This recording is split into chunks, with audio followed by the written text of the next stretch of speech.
Salam. Today, we will be studying Chapter 3, 3.5, Class 11 Statistics, according to PTB syllabus. Our today's topic is the median. It is the value that divides the arranged data in order of magnitude into two equal parts. First, let's look at median for ungrouped data. In case of odd observations, the median is the value of n over 2th or n plus 2 over 2th item or observation. For even observations, the median is the value of n plus 1 over 2th item. Here is an example to make it more understandable.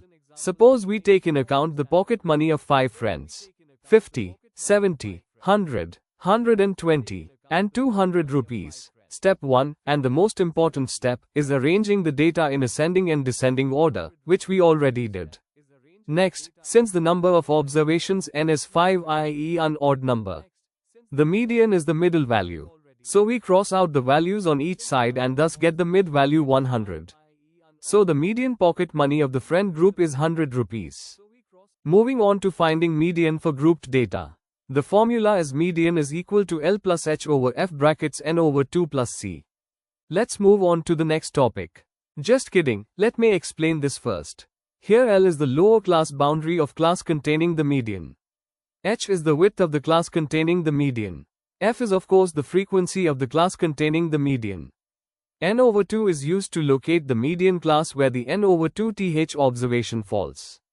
And it is done by looking at the class corresponding cumulative frequency in which the N over 2th observation lies.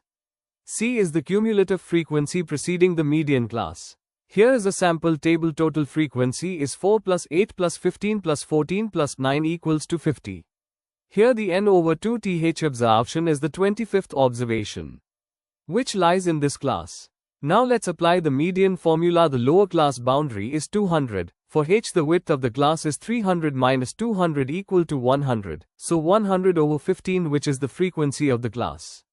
N over 2 is already known, which is 25, minus C the preceding cumulative frequency, that is 12. So 25 minus 12. Calculating all, the answer is 286.667. I hope you got it now. Now, let's look at the properties of the median. If a constant, a, is added to each of n observations, y1, y2, till yn, having a median m, then the mean of a plus y1, a plus y2, till a plus yn would be a plus m. If a is multiplied by each of the n observations, then the median of ay1, I2 till yn would be m.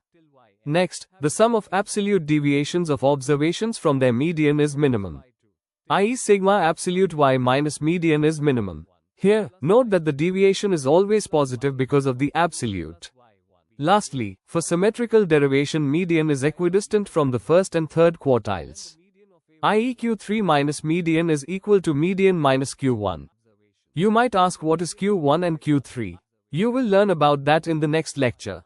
Stay tuned. Next is the merits of median. First, it is quick to find. Second, it is not much affected by exceptionally large or small values. And third, it is suitable for a skewed distribution.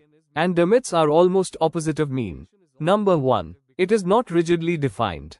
Next, it is not readily suitable for algebraic development.